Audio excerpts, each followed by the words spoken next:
Let's take a closer look at that market mania. Joining us now is Rob Stein, the CEO and founder of Astor Investment Management. Always good to have you here, Rob. And what's driving the market? Well, Angie, thanks.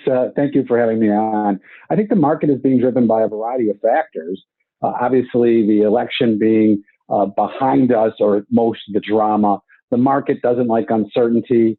I think it was poised to rally just having some of that behind us.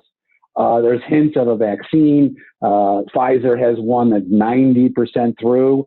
And so I think there's a lot of things that people are sharing about, which is driving this market with a built-up excitement, a built-up demand for stocks and for consumption.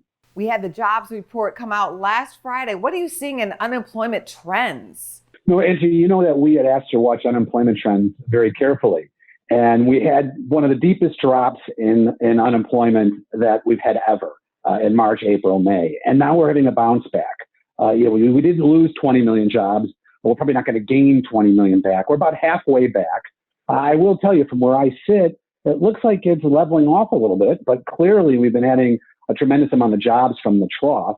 And if we can get more exciting news about the economy and get containment around the spread, I think the trend kind of continues for a few more months at least. At your company, you're taking a look at all of this information, what's happening with the market, what's happening with the economy, and then you're advising your clients. So what are you telling your clients? Well, so Angie, it's a great question, and we're trying to be mindful of the economic data. We've obviously had huge moves in both directions, and I wouldn't expect that to continue. As I mentioned, I think some of the data is flattening out a little bit. So we're still getting movements based on headlines and excitement. We still have a very serious pandemic out there that we need to be incredibly diligent about. And so we're telling our clients to be cautiously optimistic, but my main theme is worry about inflation. I'm very concerned that inflation kind of peaks around the corner slowly in 2021 and starts to grind away at a variety of inflation-sensitive, interest rate-sensitive assets. So protect your portfolio from inflation. Don't be worried about taking a little bit more risk, and keep an eye on what's happening with longer-term trend fundamentals. What are some of the ways that you go about protecting portfolios from inflation? Well, you can always buy TIPS, Treasury Protected Securities. A lot of people think gold or hard assets, land, certain stocks that are inflation sensitive, I think are things to have, commodity related, energy related.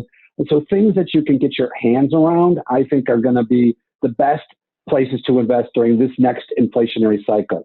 You know, there's lots of different types of inflation, demand, supply, shortages, money increases in the money supply. And I think this round of inflation is a little bit of all of it. So Treasury Protected Securities covers the financial part, and all the hard assets cover the supply demand shortages. Thanks so much, Rob, and we look forward to having you back next month. Thanks, Angie. For more Business First AM, check us out on social media. We're on Facebook, YouTube, and Twitter. And go to businessfirstam.com for where to see our show on TV.